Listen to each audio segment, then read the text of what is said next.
Hello, good evening. My name is Alec O'Dare. I'm the Managing Director of Wound Care People, and I'll be chairing the Facebook Live this evening. Thank you very, very much for joining us. Tonight's session is sponsored by L&R, so I'd like to say a massive thank you to all of our colleagues over at L&R. They've worked really hard over the last couple of weeks to bring the initial session to Wounds UK, a big wound care conference. So some of you may have been there last year, and we're going to be repeating that this evening. And it's called Wasted Opportunities: How to Maximise Gains in Lower Limb Care. And tonight I'm joined by one of my favourite speakers. I'd like to say that I've worked with Leanne now on these events as well as other events for many years, and she's always my favourite. If any of you other speakers are listening, you're my favourites too, by the way. So Dr. Leanne Atkin is a lecturer practitioner from the University of Huddersfield, vascular nurse consultant at Yorks NHS Trust. Leanne, how are you this evening? Good evening, Alec. It's just like having children. They're each and every one of them are my favourites, but very different. Exactly. So look, we've got a great presentation this evening. Just a tiny little bit of housekeeping. I say this every single time. So certificate links will be available at the end, so you'll be able to download those for your CPD. We are at home, as you can see, so any technical issues, do bear with us. We've got a backup plan. Um, during the presentation, if you've got any questions, ask as many questions as you can. You can do that in the chat box to the sides of your screen there. We'll be coming back for a live Q&A after the presentation. So do get involved. We'd like to know where you're from, where in the country you're from, what type of background you are, what type of healthcare professional. So please do let us know in the comments. Yeah, and I think that's it for me. I can get through this really quickly nowadays. It's like I can do it with my eyes closed, as they say. So I'm going to hand over to you. Um, I'll see you after the presentation for the live Q&A. Good luck. Perfect. Thank you. Good evening, everybody. And it's my absolute delight to be here today. And thank you so much to L&R for sponsoring this session. I'm really excited to talk to you about the wasted opportunities and really how to maximise gains in terms of how do we treat patients with lower limb ulceration. As Alex said, we're here live, so please put the questions in the chat. I love your questions. I love the challenge. So if there's anything that you want to ask or discuss, please add that to the Q&A. There's no such thing as a stupid question. There is only ignorance. So today is all about that wasted opportunities. In other words, how do we eliminate the waste that's within the system? And that's L&R's strategy for the next 12 months. And I think that strategy really aligns with the NHS strategy, especially if you've read the Lord Darcy report in terms of how do we eliminate the waste within the system so therefore we maximise that opportunity. And I think that we all agree that actually the NHS doesn't need any more money. It needs to do things differently. And some of that is in relation to lower limb care. So I suppose I just want to frame the question of what do we mean by these wasted opportunities? Well, I'd simply like to put that question back to you. How many wasted opportunities do you recognise in that pathway of a patient's care with a lower leg wound? Which cogs within the system aren't working as they should to get that patient through that projection of healing in a timely manner? Why is that system failing the patient?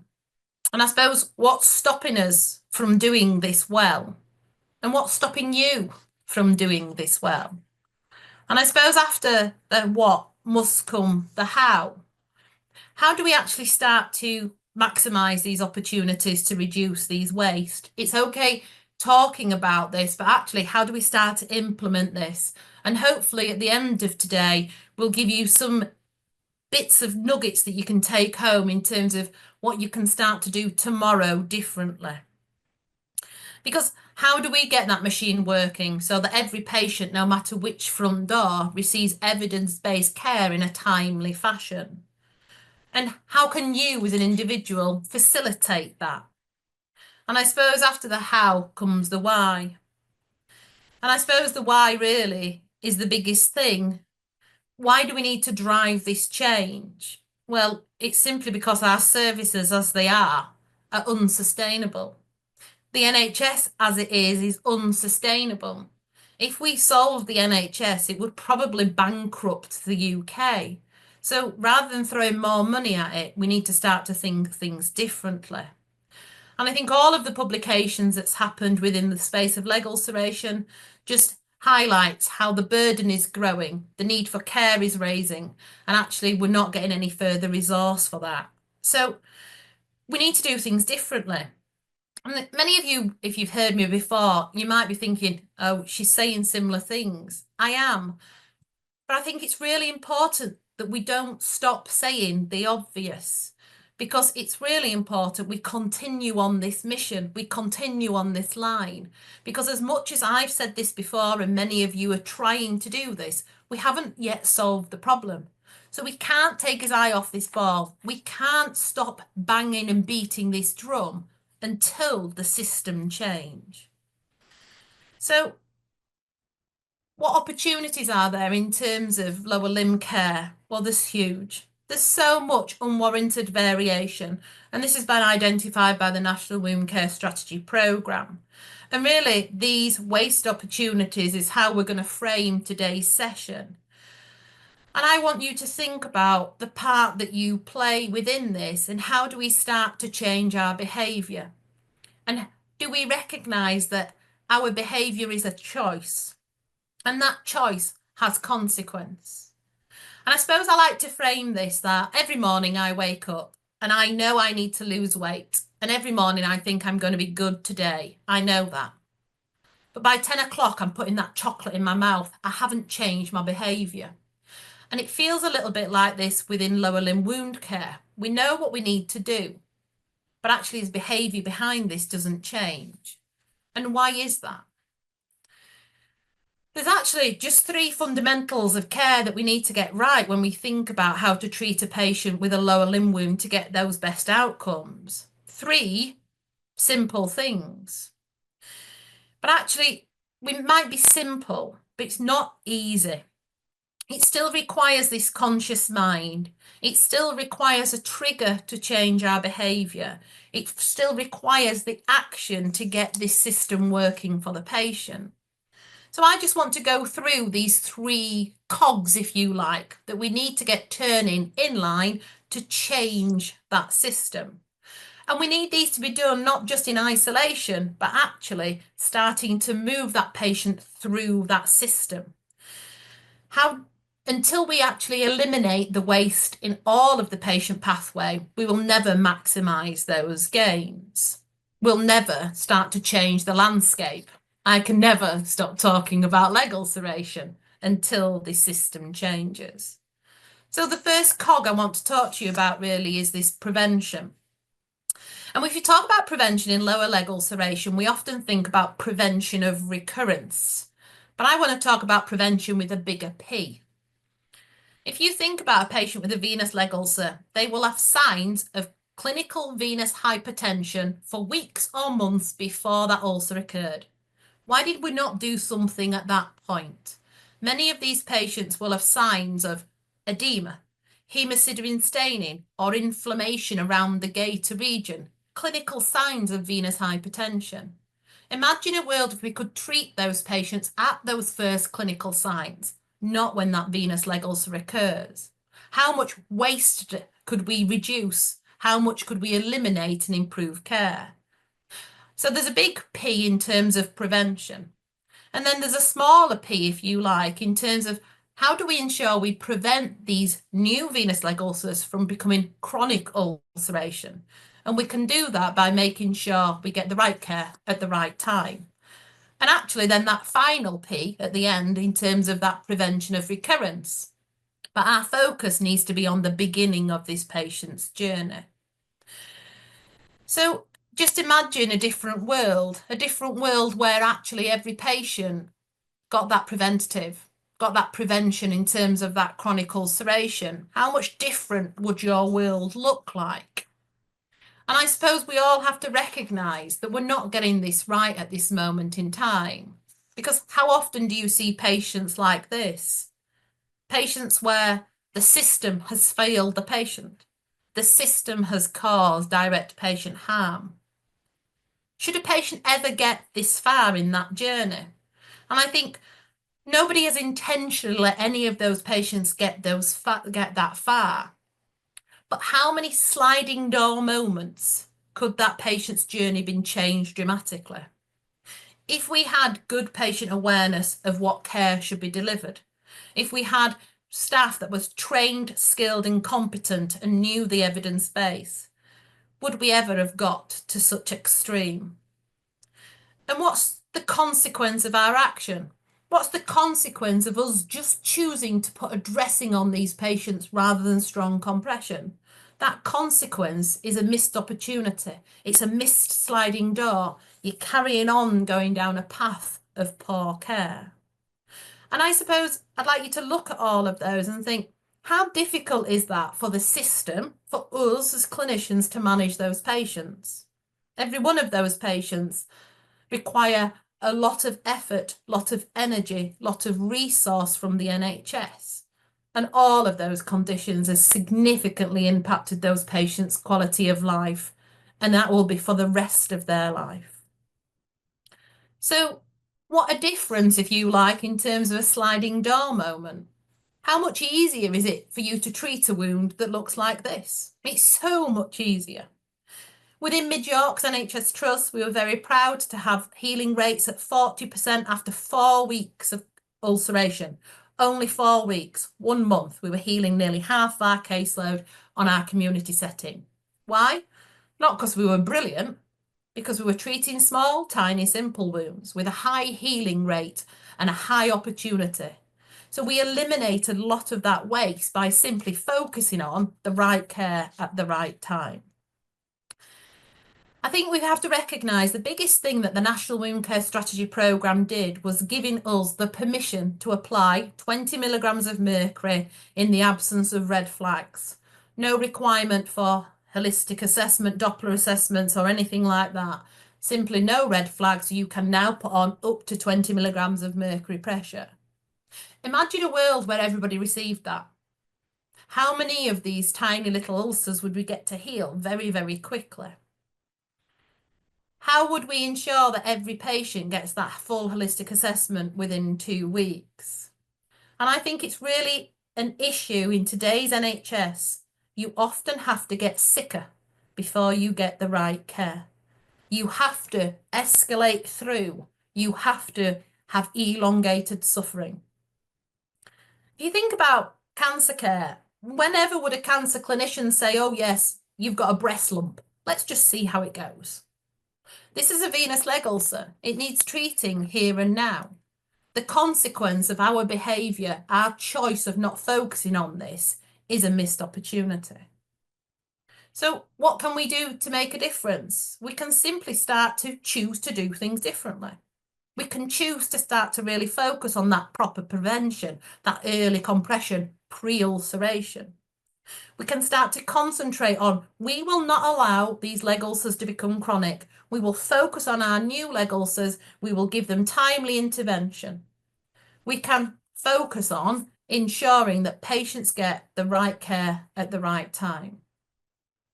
Now, you may think that this seems massive.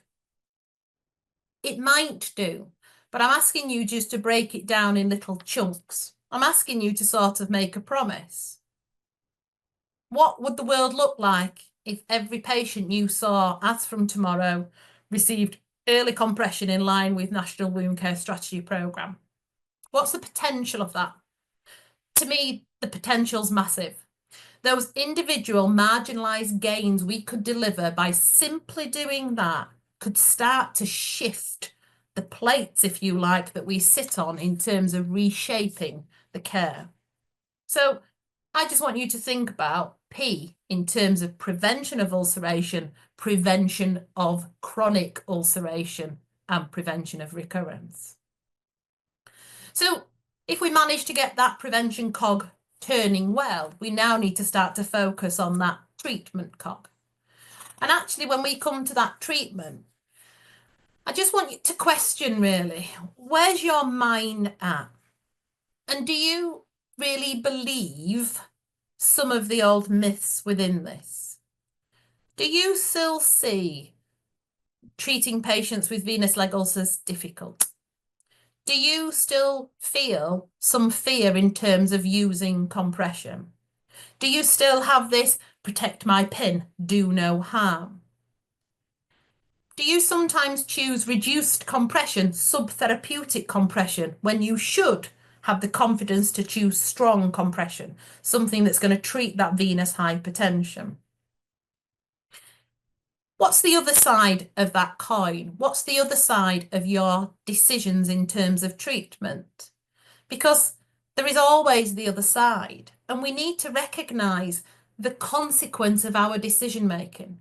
If you put a patient in reduced compression, the consequence is increased spend, increased suffering, increased elongation to the point of healing, because you're providing subtherapeutic care. So I just want you to see that consequence.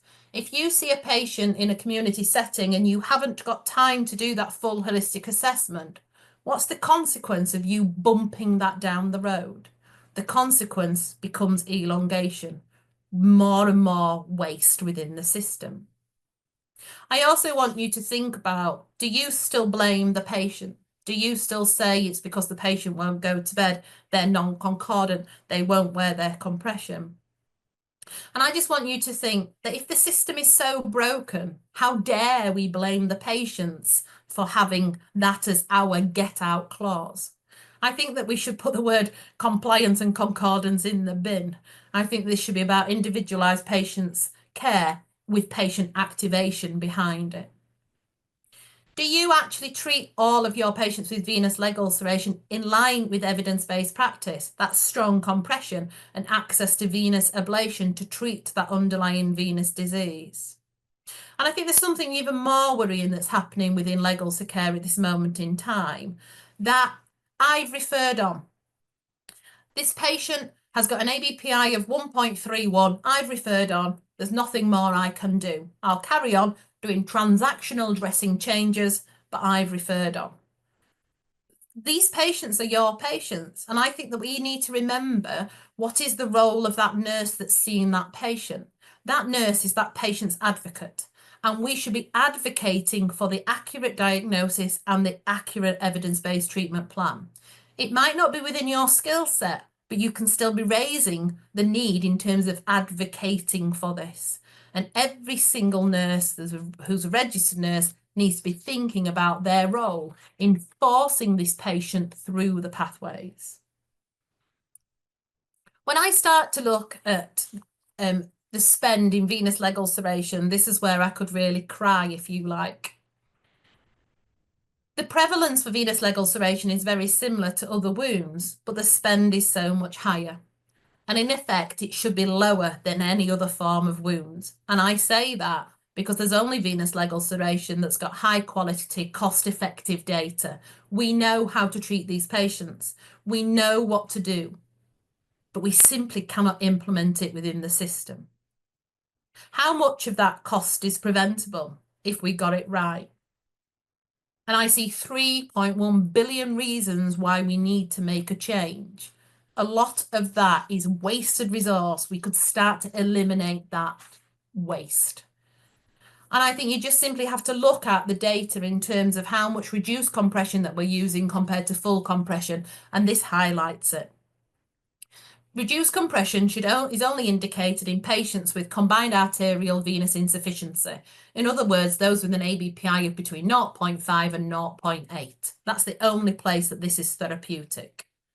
So if the prevalence rate hasn't gone up for cavity ulcers, why has the amount of spend gone up in terms of reduced compression? And the amount of spend for full compression is reducing. Why? We're choosing the wrong therapy. And we need to think about how our behaviour, our choices, those sliding door moments start to impact all of this. And I think it becomes more difficult in wound care because do you ever actually see the consequence of your decision making? You might set that care plan, but do you see that patient back? And I think this is again where we have lost some of the focus, especially in community nursing. that we don't often see that patient back. We don't follow up that care. And I love the fact that some community nurses have gone back to a named nurse model, if you like, because I think that this, you will start to see the consequence of your decision making. I even see that in my clinical practice. I don't see the consequence of my decisions. I'll see you in my clinic, I'll give you a diagnosis, I'll set you a treatment plan, I'll ask my brilliant district nurses to carry on that treatment plan, and I'll arrange for you to be seen again in a month from now. But you might not see me. You'll see any one of my team or any one of my vascular surgeons. So how do we get that positive feedback loop, if you like, to look at the consequence of our decisions? And I think that we just need to focus on, how do we get that feedback? How do I know what I'm doing is right for that patient? How do I know my decisions is actually being therapeutic for that patient? And I think we've all also got to recognise, in terms of the amount of waste, I think, if any of you watch the news in terms of what happened in Spain, I watched it in horror. The tale of the mother in the car with a baby in a car seat, it's everybody's worst nightmare.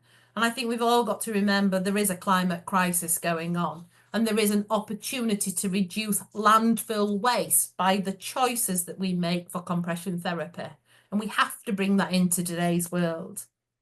The same as there is a choice we can make in terms of reducing the amount of carbon output that we do by choosing to enable self-care for our patients. We start to reduce the number of miles travelled. All of these tiny marginal gains start to make a difference. So what can you do to make that difference? You can simply start to think about your decisions in terms of that wider frame. I'd like you to think about those sliding door moments of each opportunity that you're presented with. And each one of those tiny decisions, I like to think about it as a Lego brick.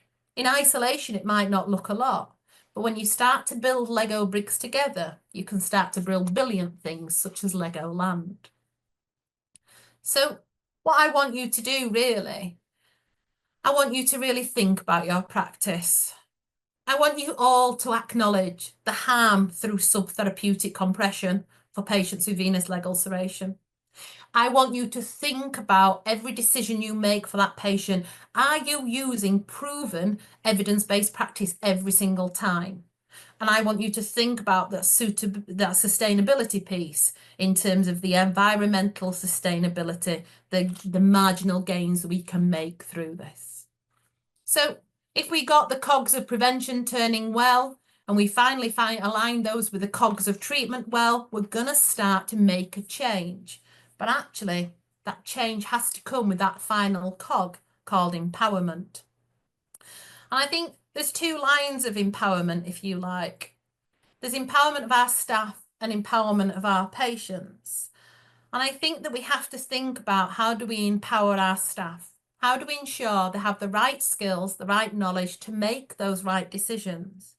And how have we got the right support, where they've got a team around them that will support them if they were to make the wrong decision? How do we actually coach those individuals to bring them along to start to shift this forward? How do we invest in our staff that they have the confidence to make those right decisions, to see their role within this in that wider context? How do we empower our staff to choose the right behaviour and see the consequence of their decision making? And along with that, it's about actually thinking about, how do we empower our patients? And I think that we have to remember that actually self-care is a continuum. It's not about, can you self-care or not? It's about, what elements do you want to care from a patient point of view? And that can be tiny little marginalised gains all the way up to actually delivering all their own wound care and applying their own compression. But I think we have to frame this in terms of, patients are living longer, but they're not living weller. And a lot of the consequences of bad lifestyle choices are resulting in a burden from lower limb care. The lack of mobility, the lack of exercise, the obesity, There is no point in us just providing that wound care. We have to actually look at how do we empower that patient to think about the consequence of their own decision making that's making to their health. But along with empowerment, I also have to think about, what about your emotional resilience, you as a nurse? And I think that we have to try to think about, where do we get our rewards? If you're still in this mindset and this mentality in terms of these ulcers will never heal, self-care is just a get out clause, patients are non-compliant, that's really going to drain on your emotional resilience to be a nurse and to do your best job. I want you to think about, how do you start to build up your emotional resilience? Where do you get those rewards from? I get those rewards from enabling my patients to self-care. I do that if a patient's got diabetes. I'll encourage them to monitor their own blood sugars using a Libra. I will teach them about carb counting. We'll encourage that patient of how to manage their own disease. The reward comes from me about seeing that patient empowered. And I want us to think differently in terms of, where do you get that emotional reward from? So what can you do to make a difference? Well, you simply just need to start to reframe things differently. Maybe you just need to start to think about those tiny little marginalised gains that we can get. And maybe simply by reframing empowerment in a different context, thinking about how do we empower and activate our patients, along with how do we empower and protect our staff. And let's start to think about nurses' emotional resilience and how our behaviour might start to impact on that negatively or even positively. So if we do get these three cogs turning well and that empowerment turning well, what a difference that this could make. And actually, it starts to do an amazing thing. If we were simply able to do the prevent, the treat and the empowerment well, what a different world that we would be looking at. What a different context I might be giving this lecture on today. And I suppose I just want to remind you that actually all behaviour is a choice. And when it comes to choices, why are you choosing the decisions that you do? What's the consequence of those choices? And maybe we simply need to see this in a different way. Maybe we need to frame this in terms of, let's build new habits. It only takes 21 days to build a habit. So maybe you just need to think about, what are you going to change? And actually, what are you going to commit to changing? What's your focus going to be? And I think this commitment that we can make is part of that psychological glue of trying to change that mindset of, keep that chocolate out of your mouth this morning, Leanne. So in terms of that level of commitment, I just want you to think about what's important to you as an individual. What's important? What difference will those changes in your behaviour and changes in choices make to your day? How will that help you achieve your goals and your service goals? And what impact would those have on you, your team and your patients? And make this commitment on a regular basis to yourself as part of that psychological glue. And the next thing you need to do is hold yourself accountable. Be your own critical friend in a kind way, but encourage yourself to stay on track. I appreciate the pressures that we're all working under, but if you break this, if you haven't been able to give that immediate and necessary care to that patient, I failed again because I had to get to that end of life patient. Hold yourself account. Don't beat yourself up, but promise to actually start to get back on track tomorrow. Remind yourself how far you've come, what difference you've made in your service. Gain the support of others around you and recruit people on your journey. Recruit those that want to follow you, that want to actually make this commitment to change. And I'm not saying solve this. I wish I could. I'm not saying solve the whole of the remit for 730,000 patients out there that's suffering from leg ulceration. I'm not. I'm asking you to break this down into little mini habits. Maybe your first habit is to focus on that immediate and necessary care of that 20 milligrams of mercury straight away. Maybe the next one is ensuring that you've got evidence-based practice within 2 weeks of strong compression and venous ablation. Maybe then you can move on to that prevention in terms of how do we recognise patients with edema and skin inflammation earlier on in that pathway, but break it down into sizable chunks. Focus on that chunk until it becomes the norm. Think of this as a series of stepping stones, if you like. Solve one little aspect, make that commitment, be accountable to yourself, make that change, then step on to that next commitment. Because those small little commitments on a daily basis will start to make this change.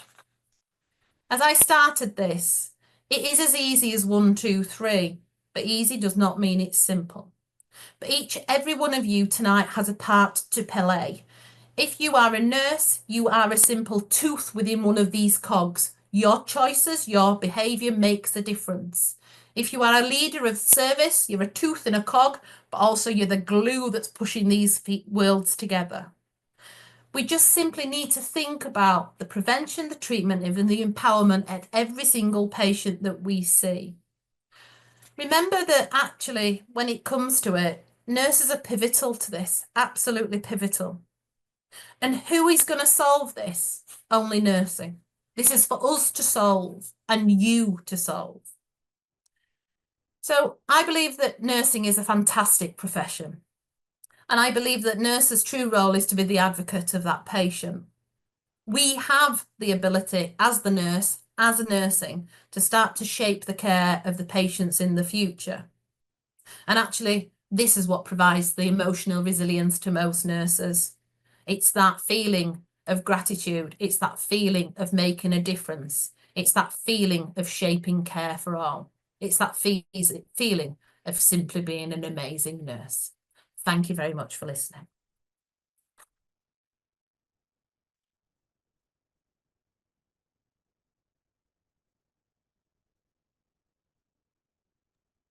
Is that now back to me?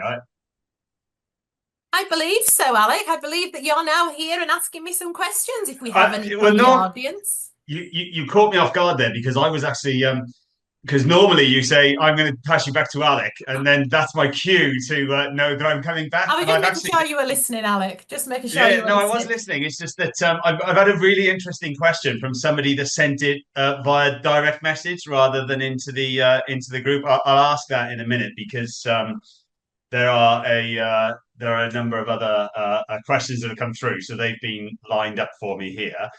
So there's just 2 more slides as well at the end of that session. I'm just reminding you in terms of call to action and the download the certificate, but we'll share those back at the end. Fantastic. Okay, so Leanne, I think the reason that you just thrown me off guard there is because when I listen to you, it's very soothing. I find it very, very soothing. I don't know what it is. It's the way that you talk. I hope it don't send you to sleep, Alec. No, definitely not to sleep, but very, very, very soothing. So the first question, let's get straight onto it because there's loads of questions that have come through. So I think that we've still got sort of 20 odd minutes. So I think it's a really good opportunity for us to just get through as many of them as we possibly can. So the first question is, the first thing they say is great presentation, Leanne. Bless. I'm fully on board with using strong compression to heal venous leg ulcers. However, some of my team are scared to cause harm. How do I change their practice and mindset and give them courage to courage to compress? I think the first thing is that we have to recognise, especially in my generation, that we turn the fear factor up on compression far, far too much. And I think that what we need to do is to really turn that fear factor down. And I do that by a number of ways. Number one, I explain to people that we're using strong compression now if you've got an ABPI of 0.5. We use compression now in patients with severe arterial disease on the foot. I'm not saying you do that in generalist practice, but that's within vascular specialist practice. But hopefully that starts to turn down the fear factor. I think the National Wound Care Strategy saying you can put on 20 milligrams of mercury pressure with no formal vascular assessment also starts to turn down that fear factor. I think though it's about framing it as what's required to treat the underlying disease. The underlying disease is venous hypertension, and what's required for that is at least 40 milligrams of mercury. And it's about just joining that up and watching them see the consequence of their decision. If they're choosing reduced compression, they're elongating patient suffering. So I think it's a bit of giving them the confidence to make the right decision. And there's a little bit of challenging that decision of do they understand the consequence, along with us continuing to turn that down that dial of fear of compression. Okay, brilliant. Hopefully that answered the question. The next one is this is a really interesting one because we've talked about this before, but how about if the patient has a heart problem? I thought you have to use reduced compression. Is that not correct? No, not anymore. It's another myth. I could spout off billions of myths in terms of compression. You can't use it in DVT. You can't use it in heart failure. You can't use it in cellulitis. A load of rubbish. The heart failure one, we have helped to move that forward. I'd encourage you to read the Wounds UK best practice statement of compression in heart failure. It clearly tells you when you should and when you shouldn't. Basically, so long as your patient's got stable heart failure, in other words, not acutely unwell with it, but living at home with it, you are safe to apply compression, and you are safe to apply compression of 40 milligrams of mercury. If you've got two legs with really significant soft edema, our recommendation is you put one in 40, wait 2 weeks and put the other in 40. But there is no contraindication of using compression in patients with heart failure. There is no evidence base out there to say that it overloads the heart or puts the patient at risk. If anything, there's evidence to say that it will actually increase a patient's symptoms of heart failure in terms of in a positive way. Within that best practice document, there is lots of research and literature linked back to systematic reviews and meta-analysis that's been done that actually shows this. So it's another myth that we just need to bust away. Okay, cool. Saying that as well, last year it was a year ago. We did this really cool thing with Eleanor actually on social media. Just some small posts that we were putting out over Christmas. There was all around sort of myths and is this fact or myth? And I think for my team listening, I think maybe we can take some of the things that Leanne is saying this evening, is answering these questions and turn them into sort of fact or myth, and we can do that over Christmas. So keep an eye out. If you're not following our page already, do so, because we'll do that over the next couple of weeks. The next question is if appropriate care is not provided. If appropriate care is not provided, harm should be assessed and documented. But that rarely occurs as we are so busy focusing on treating the urgent patients. We look into these incidents and ensure they are discussed. Is that also happening where you work? Yeah, and we are too busy firefighting in the NHS to be able to do this well. And the Lord Darcy report just shouts at that. You just got to look at our A&Es, any A&E across the country. You can see that we're just too bloody reactive in terms of what's here and now. And that's why we frame this in terms of nursing, looking at that sliding door moment of what's their role to play in this. And it does require a bit more of a conscious mind, but there's something you can do at every step that you see a patient with a venous leg ulcer that might make a difference to their healing. So I appreciate the pressure that we're under. I completely get that if you're brilliant that your Datex in it, brilliant that you're raising it as harm.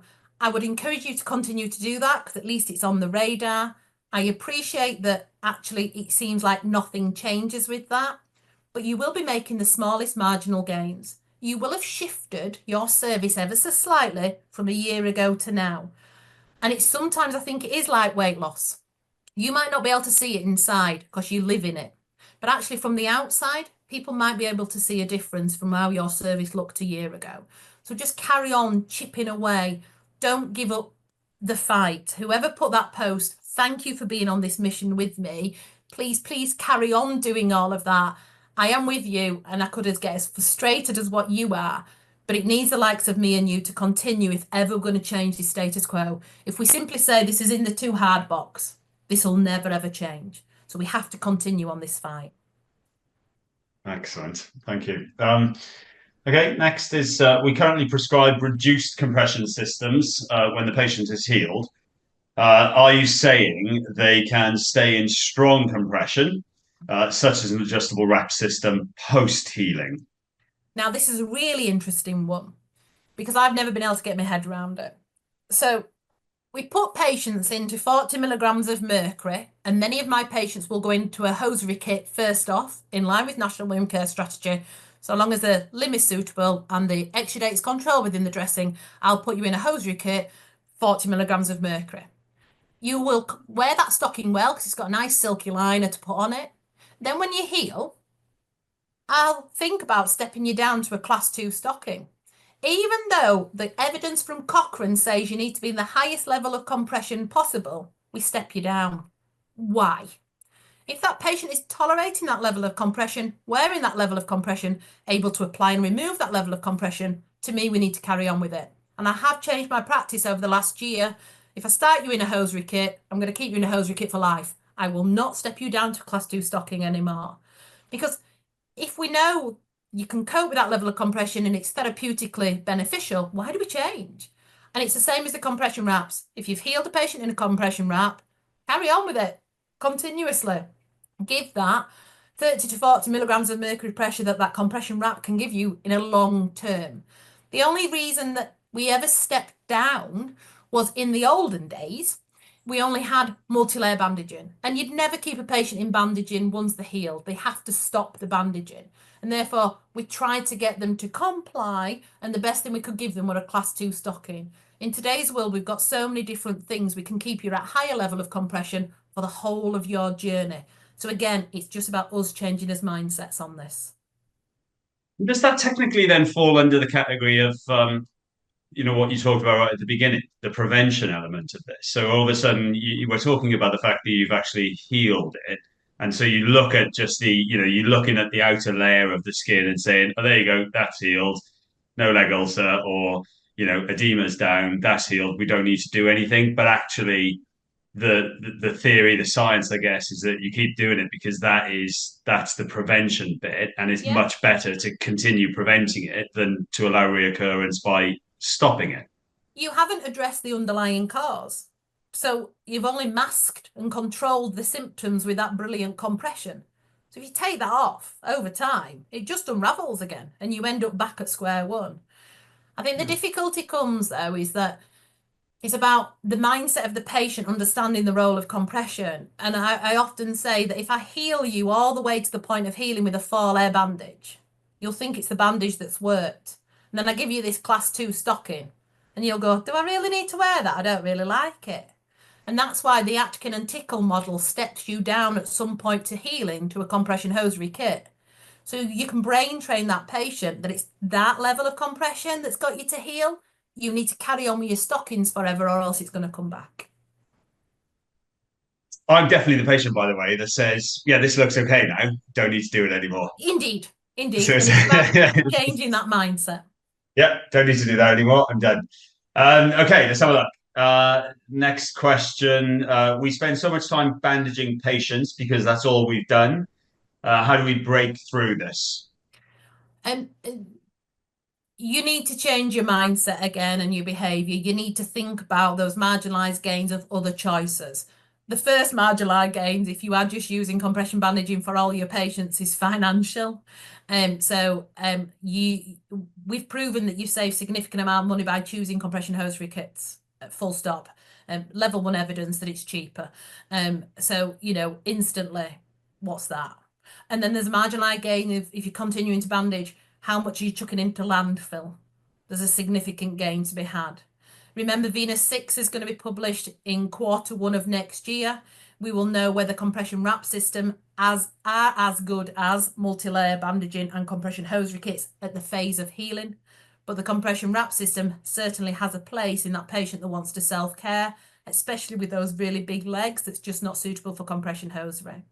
So I think it's about changing your mindset. But with that, it's about getting access to that right product at the right time. If all you've got is bandages on your shelf, all you'll ever put on a patient is a bandage. So it's about ensuring you have access to the right equipment at the right time. Some of that might be more difficult, but if you look at Venus 4, it shows overall cost savings. your procurement people should be interested in that, at least getting you some stockings on the shelf to treat those patients who are suitable for compression hosiery kits delivering 40 milligrams of mercury. Yeah, I like I like the argument around waste as well, just general wastage. I think anybody that follows our Wound Care Today page knows that we're slightly sort of obsessive around the amount of waste that just generally in the world, but in the NHS in particular. So it's a fascinating subject for me personally. We go on to the next question. So this is I'm conscious my patients are staying in reduced compression for too long until they've been Dopplered. Is there anything else I can do? No, there isn't. The first thing, well done on you on your marginalised gains. You're using that reduced compression straight away in line with national wound care strategy. So you are helping to prevent that ulcer from coming chronic by doing that. So first off, well done for that marginalised gain.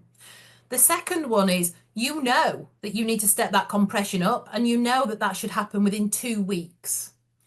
Now, it sounds like there's something in your system that's not working to be able to get that ABPI, which is the key to the door of that stronger compression, open, if you like. Some of that might be in your gift. Do you simply need to learn how to do an ABPI? Do you need to get access to a Doppler? Is that within your gift? Some of that might not be within your gift. Your policies might say you have to refer on to X service over here. But what you can continue to do is to be that patient's advocate. And you can continue to strive for that patient to be seen at the right moment in time and continually document. This patient is reduced compression, acknowledge it's subtherapeutic, patient is awaiting an ABPI. Further email sent to that appropriate team to advocate for this diagnosis. And I think if we continue to bash in that way, we might start to make some movement within the system. But well done to that person. You're already doing immediate necessary care. You're recognising the need to shift the narrative. So already these marginalised gains, I can see them all over the country. Yeah, what I'm loving about the questions and the answers is that it's little nuggets is what you're giving. That if people can take away just these little nuggets, then every single one of them can make actually quite a big difference in terms of their sort of patient caseload and all the rest of it. Rather than we often get really complex questions, and these are complex. You wait until you see the next three or four because these get I've deliberately sort of skipped past those because these do get a bit more complex. But so far, what we've done is I can see how we can take the answers that you've given and sort of put those out as just really easy, quick fixes to some of the questions that they've got. So we will work on that. Okay, let's get through. Let's get through a couple more. So the next one is I'm a tissue viability nurse. Okay, thank you very much for joining us. And I'm fully aware that we need to improve our healing rates. How do I look to implement such small gains with my team? Break it down. Do a focus. Do that stepping stone effect, if you like. I haven't got the golden bullet. If I had the golden bullet, I'd be giving you it all. I'd be doing a lift and shift model, if you like.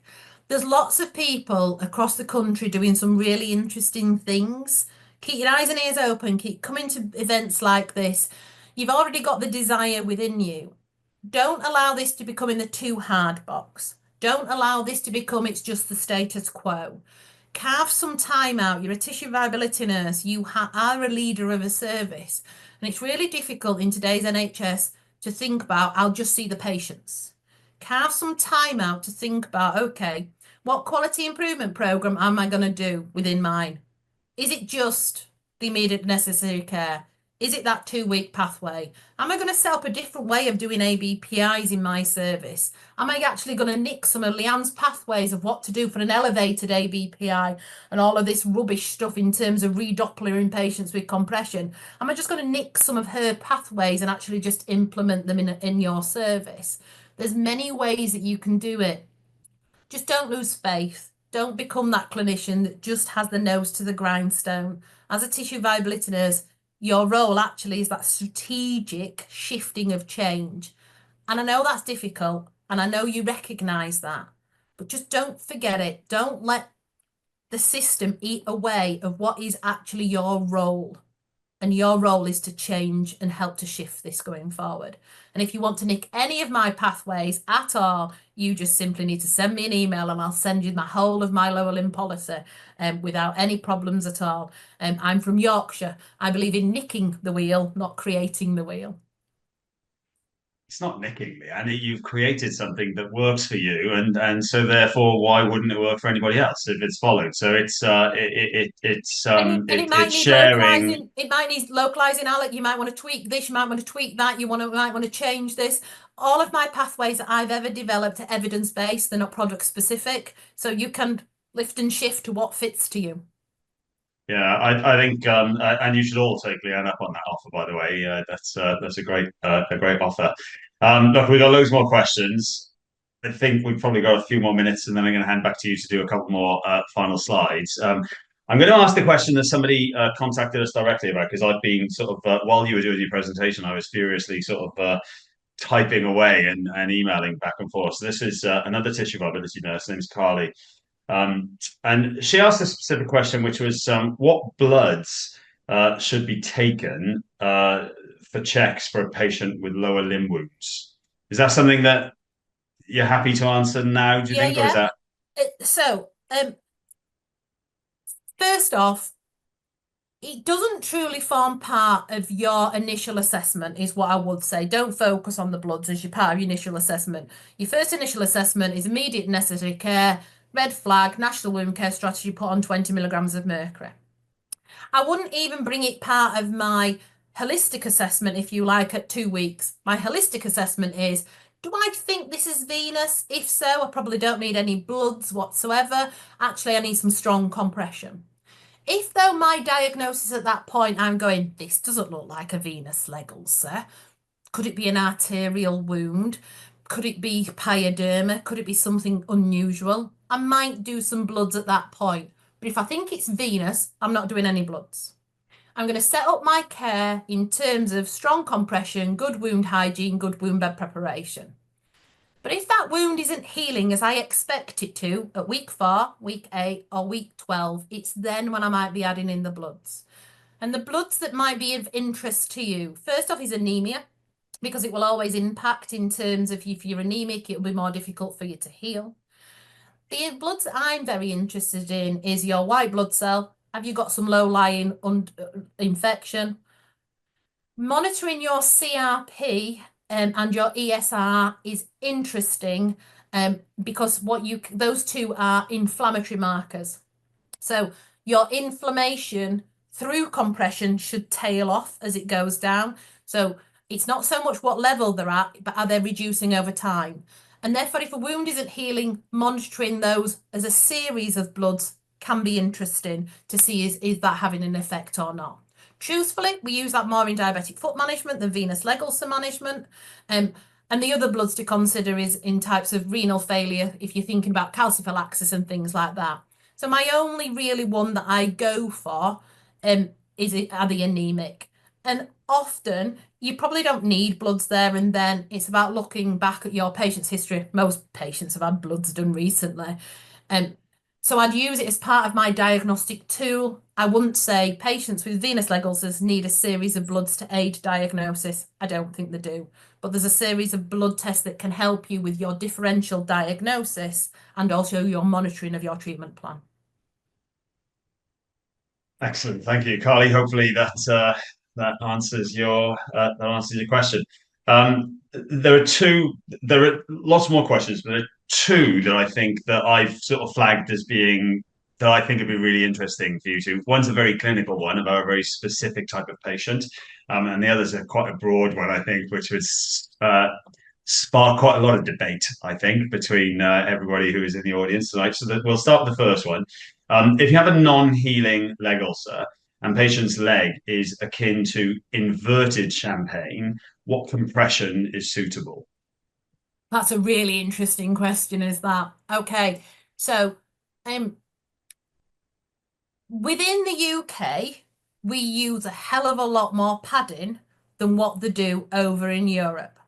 And sometimes the amount of padding that we apply, especially in inverted champagne legs, can start to impact on the interface pressures that you get actually on that venous system. There is a lot of evidence these days about progressive compression rather than graduated compression. And I'm getting theoretical with you now. But actually, the more force that you put around the calf muscle pump, the more the calf ejection fraction increases, and therefore that might become more therapeutic. All of this is theoretical. If you're interested, look at progressive compression versus graduated compression. It's MOSTI, M-O-S-T-I, that's written mostly about that. My advice to you is reduce the padding, reduce the amount of wadding, and try to increase the level of compression on that leg and see what happens. The other thing is to think about actually what type of compression that you're using. Often you will have quite substantial fibrotic skin in terms of that edema around that calf. Ensure that you're using some form of short stretch system on that area because it's much more impactful in terms of that lymphatic drainage and that reduction of that edema. The tricky patients, they are tricky. And the other thing I'd say is we've all got quite good at recognizing that and managing that, but just keep your eyes on what's happening above that. Because quite often with a champagne leg, you start to move that fluid and you just make the knee fatter. So quite often what you might need is good compression therapy in terms of a short stretch bandage up to the level of the knee and then a knee wrap around the knee and the lower thigh region. So you're continuing to move that lymphatic fluid in an upwards direction. And this is about using compression in a clever way, if you like. Okay. So the final one is I don't think we need necessarily for us to get into a debate about it. It's actually more of a statement than a question. Somebody's put and obviously being sort of being acute based, this is an interesting one. This says responsibility for wound care. Whose responsibility is wound care? As GPs don't want it. What are your thoughts on that? I'm going to give you 60 seconds maximum because I've got one more question for you, and then I'm going to hand back over to you for some slides. Whose responsibility is it? It's us, it's nurses, full stop. And yes, we are in this mess because wounds don't belong to a medical specialism, if you like. There's nobody that's owning all of these wounds. Vascular are trying to steal venous leg ulcers, hence why you've got people of me within that. But at the end of the day, this is wound care. It's a nurse's responsibility. If we haven't got the skills to be able to make that diagnosis, we need to be advocating for that diagnosis and using our wider MDT team. But it's our responsibility. We have to ensure that we're moving these patients in the right direction. I understand that that's a direct challenge, but hopefully you understand the role of the nurse is the advocacy of that patient. And I think framing it in that way makes it slightly more palatable. I'm not saying you're responsible for it all, but I am saying you're responsible for that patient and moving that patient in the right direction by linking to your wider MDT.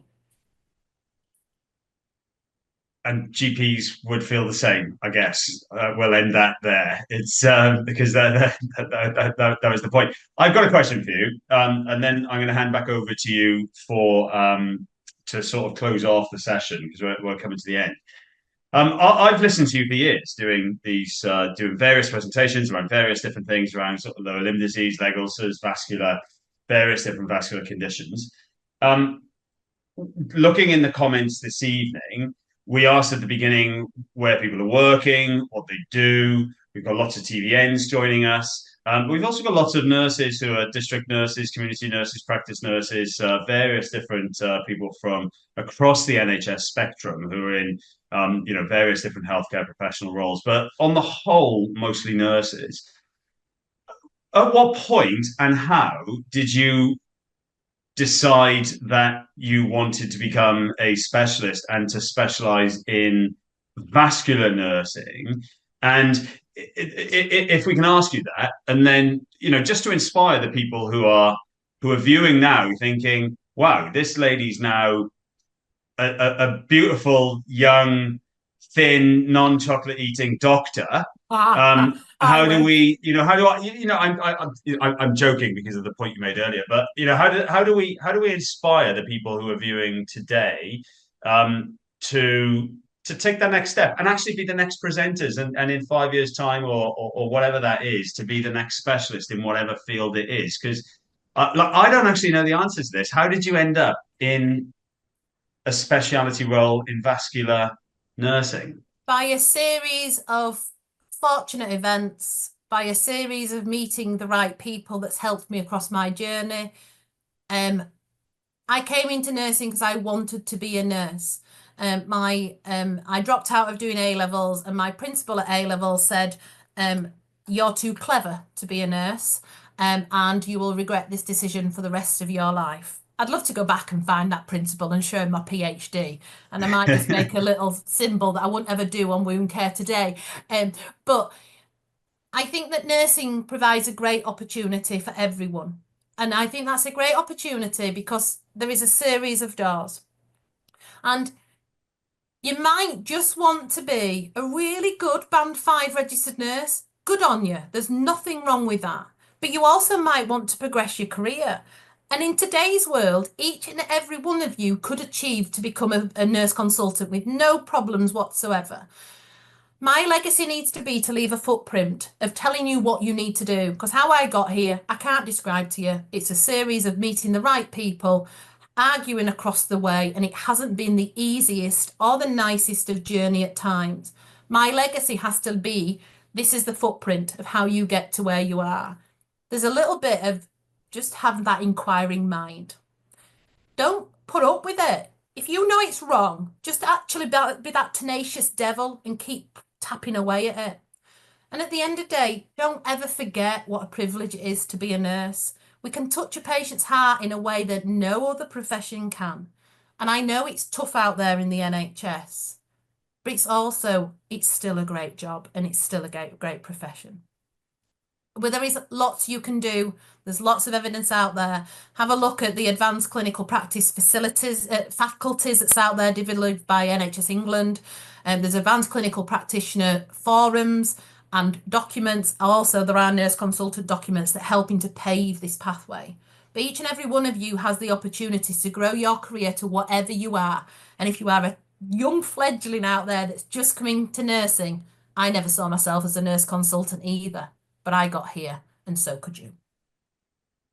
I I genuinely, I genuinely really appreciate you being so honest there, because that's not a question from the audience, that's a question from me. So I really appreciate you sort of explaining it, and hopefully, some of the people watching will think, do you know what, I am going to, this is, and whether it's vascular or something else, that's maybe the thing that they're going to strive to do, and who knows. When I'm grey and completely bald, I could be presenting with one of you who are watching this evening. So, listen, we've got loads more questions. We can't get through them all. We've already run over time. So, what we're going to do is, as we normally do, we're going to take those questions. We'll provide them to Leanne and to Eleanor. We'll stick those up onto our website, which is our Wound Care Today website. That'll go next to the presentation. I'm going to hand back over to Leanne, and then we'll say our final goodbyes. But thank you, Leanne. Really, really interesting as always. Thank you to every single one of you for giving us your time on this cold, wet, snowy, I think, in some parts of the country evening. And yeah, really, really looking forward to seeing you all again. Leanne, back over to you. So don't forget, there's a number of resources that can help you. Ellen and I have helped us to publish lots of these. There is many best practice statements out there in terms of how you should treat venous leg ulcers, and there's a new document about how to prevent leg ulcers. Have a look at the L&R website. There's a link directly to them. There is an opportunity to download your certificate. You just need to do this, and I believe that they need to do some feedback to be able to get the certificate, but Alec will just tell me that directly at the end. And the other thing, just to let you know, that Wound Care Today run a Facebook page specifically on lower limb care, and on that I think it's a brilliant forum where you can ask questions. There's a series of regular education and a series of reflection points within it. So hopefully somebody at Wound Care People are going to put up that link to that Facebook group, and therefore you are, if you're, so long as you're a healthcare clinician working in leg ulcers, you can gain access to that group. It's an ongoing beautiful resource and a lovely community to be part of. So just think about joining that group. All I'd say is thank you very much for joining us. I know it's this time of the evening, but just don't forget what a brilliant job you do, how much difference you can make in terms of those little Lego bricks and those sliding door moments. And just try to find the wins within nursing. They are still there. You just might need to look a little bit harder these days. Alec? I think that's us done, Leanne. I think just a thank you very much again. Thank you to our colleagues at L&R. Thank you to our colleagues at Mol, and thank you to all of my team who are in various parts of the country currently replying to your comments and doing various things. Have a fantastic Christmas if we don't see you. Who knows? And we might not see some of you until Christmas. Certificate links will be up on the screen now. Some of you joined late and were asking whether you can watch this again. Yes, you can. At the moment we stop, you'll be able to go on to our Wound Care Today Facebook page, and the video will be there. It'll be up on our website tomorrow. I think that's about it. Good night. Thank you very much. Bye all.